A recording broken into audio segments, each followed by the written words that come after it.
Nongeye gushimira ukomeje gutega amatwi ndetse n'amashusho Journalist G Bruce. Uyu ni umwanya twiyemeje kugira ngo tujye tubagezaho ibijyanye na siporo muri rusange. Uyu munsi twabateguriye icyegeranyo tugiye kubabwira ku bakinnyi 10 baranze mu mateka mu kugura no kugurishwa amafaranga menshi bayoboye kuri iyi si ya rurema. Kuri uyu munsi tugiye guhera ku mwanya wa 10. Wakwibaza ngo ku mwanya wa 10 hari inde? Ku mwanya wa 10 hari umukinnyi witwa Gareth Bale. Uyu ni umunya Wales cyangwa se Pays de Galles. Uyu mukinnyi w'umunya Wales yavuye muri Tottenham Hotspur mu mwaka wa 2013 yerekeza muri Real Madrid. Yaguzwe asaga miliyoni 107 z'amapaundi. Ku mwanya wa 9 hari Paul Labil Pogba. Uyu mukinnyi yavuye muri Juventus mu mwaka wa 2016 yerekeza muri Manchester United. Yaguzwe asaga miliyoni 115 z'amapaundi yerekeza mu ikipe ya Manchester United. Kuba imazemo imyaka igera kuri 6. Uyu nguyu tugezeho ku mwanya wa 8. Ku mwanya wa 8 hari Ousmane Dembele. Ousmane Dembele uyu nguyu akina muri FC Barcelona.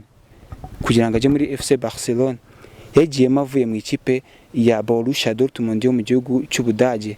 Yayitanzweho asaga miliyoni 115 z'amapaundi.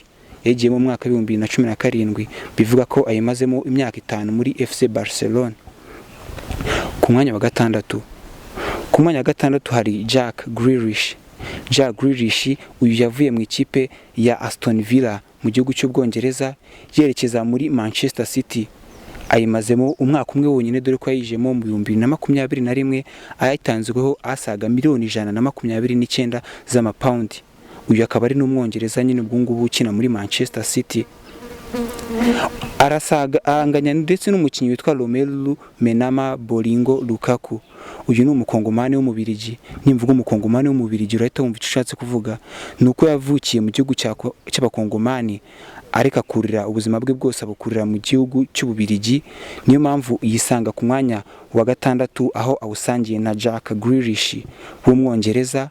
Nawe yaguzweho asaga miliyoni 129 yerekeza mu ikipe ya Chelsea ava muri Inter Domira. Kuri ubu bari muri Chelsea n'ubundi. Tugeze muri top 5. Aba n'abakinnyi 5 baguzwe amafaranga menshi kuri iyi si ya rurema. Kugeza kuri ubu ntawe uraca kano gahigo. Hari Antoine Griezmann. Uyu ni umukinnyi ukinira ikipe ya Atletico Madrid. Yavuye mu ikipe ya FC Barcelona. Yavuye muri Atletico Madrid ajya muri FC Barcelona. Ayitanzweho miliyoni 132 z'amapaundi mu mwaka wa 2019. Ku mwanya wa 4 turasanga Philippe Coutinho. Philippe Coutinho uyu ni umukinnyi w'umunya Brazil ukina mu ikipe ya Aston Villa, mu ikipe ya Brentford. Yavuye mu ikipe ya Liverpool yo mu Bwongereza yerekeza muri Espagne mu ikipe ya FC Barcelona. Yayitanzweho miliyoni 132 z'amapaundi hari mu mwaka wa 2018 yerekeza muri Barcelona. Umukinnyi wakunzwe kurangwa n'imvune ageze muri FC Barcelona. Ku mwanya wa 3 hari Joao Felix. Uyu ni umukinnyi wagiye muri Atletico Madrid mu mwaka wa 2019. Joao Felix yaravuye muri Benfica y'iwabo muri Portugal yerekeza mu ikipe ya Atletico Madrid. Kuri ubu ngubu anakinira yari mu mwaka wa 2019. Yayitanzweho asaga miliyoni 138 z'amapaundi. Bityo bituma yisanga ku mwanya wa 3 mu bakinnyi bahenze si mu mateka muri rusange. Tugeze mu bakinnyi 2 bahenze kuri ubu ngubu transfer zahenze isi mu mateka. Turahasanga Umufaransa wavukiye Paris, Kylian Mbappé. Uyu Kylian Mbappé yaje mu mwaka wa 2018 ava muri Monaco yo mu Faransa yerekeza muri Paris Saint-Germain. Yatanzweho asaga miliyoni 198 z'amapaundi ajya muri ikipe ya Paris Saint-Germain. Kuri ubu aherutse no kongera amasezerano y'imyaka 3 zamugeza muri 2025 akinira iyi Paris Saint-Germain. Uyu ni umukinnyi wavuzweho ibintu byinshi cyane dore ko abafana ba Real Madrid batamwishimira habe namba bitewe nuko yababeshye. Abenshi bavuga yuko yababeshye ko azajya muri Paris Saint-Germain muri Real Madrid. Birangira atagiye muri Real Madrid aguma muri Paris Saint-Germain.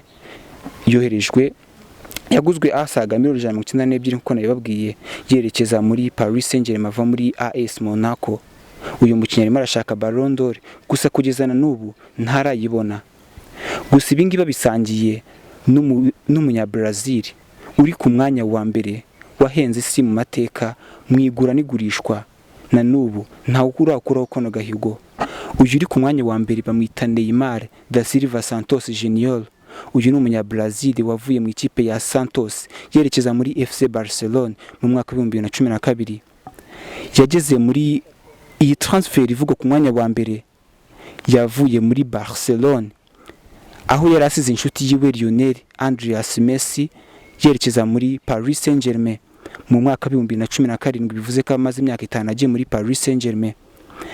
Yayiguzweho asaga miliyoni 240 z'amapaundi. Aka gahigo nta mukinnyi uragakora kuri iyi si ya rurema, na n'ubu ni ukifite agahigo k'umukinnyi waguzwe amafaranga menshi kuri iyi si ya rurema. Uyu bamwita Neymar da Silva Santos Junior, umunya Brazil wavukiye muri Brazil mu gace bita Santos. Uyu Neymar da Silva Santos Junior nkuko nababwiye niwe mukinnyi wa mbere wahenze isi mu mateka mwigura nigurishwa ava mu ikipe imwe yerekeza mu yindi kipe. Yari journalist Gibrus, umunyamakuru wanyu. Ndabashimiye bo bakomeje gutega amatwi ndetse n'amaso journalist Gibrus. Jya kuri journalist Gibrus ukore subscribe, amakuru yose ajyanye n'imikino akugeraho 5 kuri 5. Ntago tuzigera tubatenguha kwa journalist Gibrus. Amahoro y'Imana kubeza bane namwe. Turifuza ko n'ubutaha tuzabagezaho ibiganiro byinshi bitandukanye bijyanye na siporo. Ubutaha tuzagaruka ku mivumo yaranze isi mu mateka muri siporo. Tuzababwira imivumo imwe n'imwe yagiye iranga amateka, aho amakipe amwe wasangaga avugwaho yuko yaroze andi cyangwa se ubwayo akiroga, ugasanga abuze insinzi bitewe n'iyo mivumo yaba yararazwe n'abantu batandukanye, yaba bahuze muri ayo makipe cyangwa se abo hanze y'ayo makipe. Ubutaha ntuzacikwe kugezwaho icyo kiganiro, n'ubundi uzakigezwaho na journalist Gibrus. Amahoro y'Imana kubeza bane namwe. Hasta la vista. Ciao ciao.